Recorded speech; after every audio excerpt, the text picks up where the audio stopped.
Hi అండి, అందరు నమస్కారం. నా పేరు కిరణ్. ఇప్పుడు మనం మాట్లాడుతున్నాం కార్తీక్ దీపం 2 ఎపిసోడ్ రివ్యూ గురించి, అలాగే అప్కమింగ్ ఎపిసోడ్స్ ఎలా ఉండబోతున్నాయి అనేది ఈ వీడియోలో అయితే విశ్లేషణ చేయబోతున్నాను. ఎవరినో కొత్తగా వస్తారో మాత్రం ఖచ్చితంగా సబ్స్క్రైబ్ చేసుకోండి, అలాగే లైక్ చేసి వీడియో చూడండి. డైరెక్టర్ గారు మీరు కార్తీక్ దీపం 1 అయితే మాత్రం నెక్స్ట్ లెవెల్లో తీశారు. 1100 ఎపిసోడ్ల వరకు అసలు మాకు బోర్ అనే ఫీలింగ్ లేదు, యా క్యారెక్టర్ని తక్కువ చేయాలనిపించలేదు, ఎప్పుడు కానీ తక్కువ చేయాలనిపించట్లేదు. కానీ కార్తీక్ దీపం 2 మాత్రం ఎందుకు సర్దిస్తూ ఉంటారు? డే 1 నుంచి తీసుకున్నామంటే మనము కొంచెం ఇంట్రెస్ట్గానే ఉంది. ఎందుకంటే ఫస్ట్ ఎపిసోడ్ ఎక్స్ట్రాడినరీగా ప్లాన్ చేశారు. ఎందుకంటే వారసరాలను మార్చేశారు. వారసరాలు మార్చేసే కొద్దికి మనం అలా వైకుంఠపురంలో 25 సంవత్సరాల తర్వాత ఎలా నిజం తెలుస్తుంది అనేసి మేమైతే వెయిట్ చేసాం. దాదాపు 25 సంవత్సరాలు కూడా అయిపోయింది సీరియల్లో అయితే. కానీ ఇప్పటి వరకు వారసరాలు ఎవరో అని మనకు తెలియట్లేదు.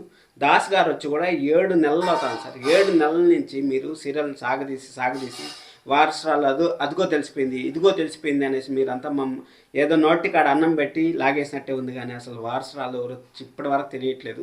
దశరథ్ గారికి అయితే ఇంత ప్రాబ్లం జరిగినా కానీ ఆయన ప్రాణాపాయ స్థితిలో ఉంటే కూడా వారసరాలు ఎవరో తెలియట్లేదు. ఎందుకంటే దశరథ్ గారికి ఒక్కరికే తెలుసు జోష్న చేసిన ఫ్రాడ్లు, జోష్న చేసిండే కుట్రలు కుతంత్రాలు అన్నీ దశరథ్ గారికి ఒక్కరికే తెలుసు.